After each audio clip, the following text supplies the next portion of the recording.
Japan সম্পর্কে পৃথিবীর সকল দেশের মানুষের মধ্যেই একটি কৌতূহল কাজ করে কিভাবে একটি দেশের মানুষ তাদের দেশের প্রায় সকল নিয়মকানুনই 100%ই মেনে চলে।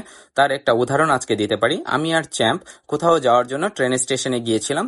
চ্যাম্প যেহেতু ট্রেন খুবই পছন্দ করে, ও বারবার উঠে যাচ্ছিল ট্রেন দেখার জন্য, কিন্তু আশ্চর্যের বিষয় হচ্ছে ও কখনোই এই হলুদ লাইনটা ক্রস করে নাই, এমনকি আমিও ওকে কিছু বলি নাই। মূলত এই হলুদ লাইনটা দেওয়া হয় অন্ধদের চলাচলের সুবিধার জন্য, এবং ট্রেন না আসা পর্যন্ত সবাইকে সতর্ক করা হয় এই হলুদ লাইনটা ক্রস না করার জন্য।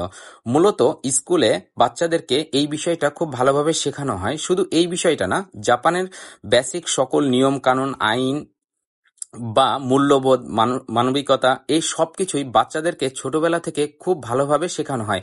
ওদেরকে এমনভাবে ট্রেন আপ করা হয় যে ওরা ছোটবেলা থেকে সেটা পালন করতে করতে মৃত্যুর আগ পর্যন্তও সেটা পালন করার চেষ্টা করে। এটাই হচ্ছে মূলত জাপানিজদের ট্রিক্স। ওরা মনে করে কঠোর পরিশ্রম এবং শিক্ষা ব্যবস্থায় পারে একটি জাতির উন্নতি শিখরে পৌঁছে দেওয়ার জন্য, এবং জাপানিজরা সেটা করিয়ে দেখিয়েছে।